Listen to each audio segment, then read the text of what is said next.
Here in the Pacific Northwest, snow days are some of the best days. Whether you're testing the limits of your vehicle or simply grinning ear to ear while doing donuts in the snow, these are the times we fully embrace the elements and dive straight in. Sometimes, quite literally. As we all know, venturing out in the snow comes with its own set of rules, and we have to be knowledgeable. From the gear and safety to general tips and tricks, there are plenty of variables involved that can make or break your time outdoors. For today, we'll be taking a closer look at vehicle recovery gear that are essential for when you get stuck. Because as we all know, when it comes to playing in the snow, it's not a matter of if, but when.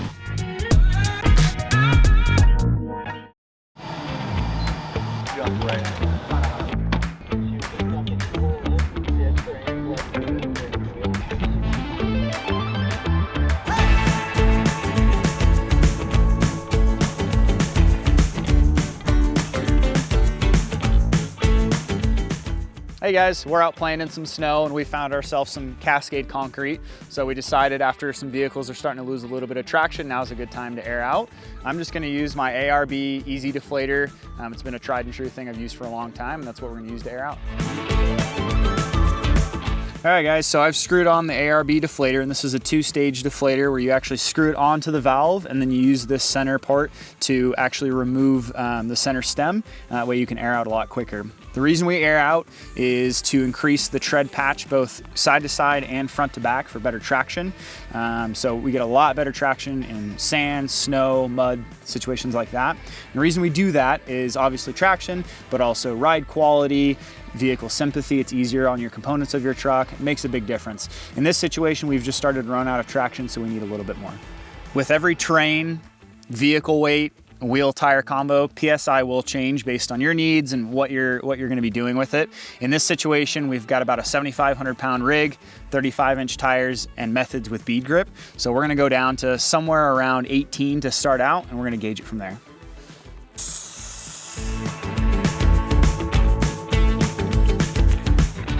Many of you are probably familiar with lots of different air down tools, but on the Tundra we have the Apex Designs rapid deflate valves. These make it extremely quick and easy, and they are built into your wheel so you don't have to deal with separate products, separate tools, or anything like that.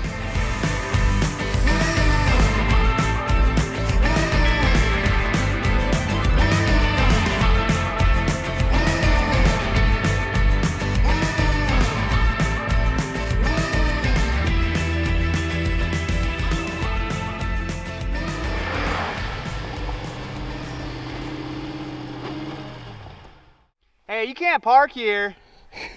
Yeah, I don't know what happened. I thought I could turn around here and we were gonna go home. I had Topgolf reservations, but I think I'm stuck.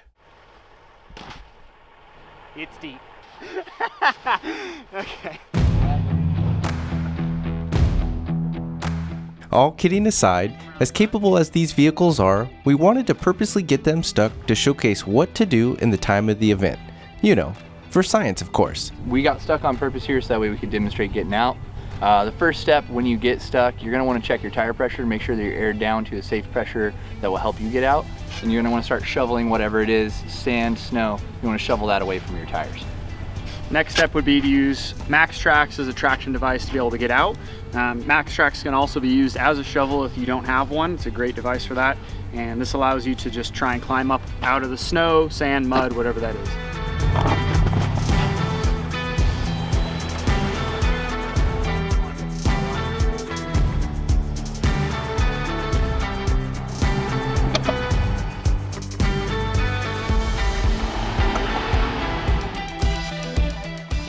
All right guys, so for demonstration, we've gotten the Colorado stuck this time. We've shown airing down, we've shown shoveling, we've shown MaxTrax. Now we're gonna show you Kinetic Rope recovery. So we've got a Kinetic Rope from MaxTrax, and what this does is it acts as a rubber band and it stretches out and then pulls. You want a smidge bit of a running start when you go to pull somebody out with this. You still wanna be responsible about it.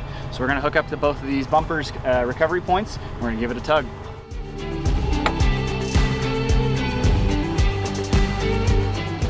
All right guys, so we have different shackles for different recovery point connections based on your vehicle, the bumper, factory, whatever that is.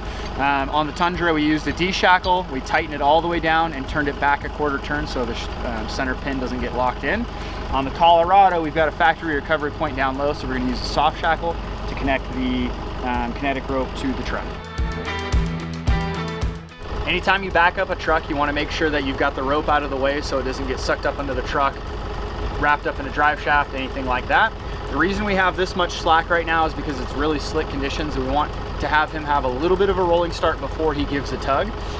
Normally you would want just a little bit of slack and a running start to get this going. Make sure there's no knots in the rope and you're good to go.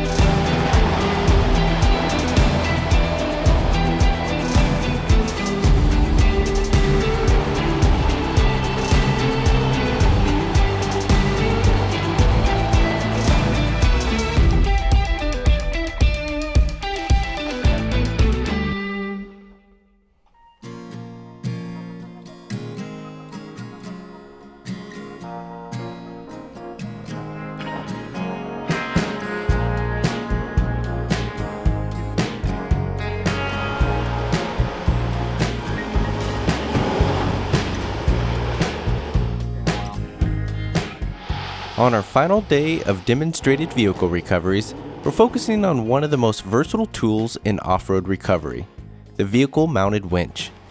When used correctly, a winch can be a game changer not just for self-recovery, but for also helping others you encounter on the trail.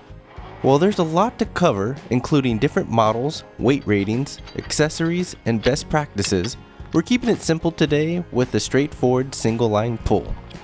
In this example, we use the Tundra as a winching vehicle to recover the Colorado. No matter the trail conditions or time of year, recovery tools like these can make all the difference. At Mule, our goal is to educate and inspire you to tackle your own adventures, ready with the knowledge and resources to do it safely. Stay tuned for more tips and tricks in future videos, and we'll see you out there on the trails.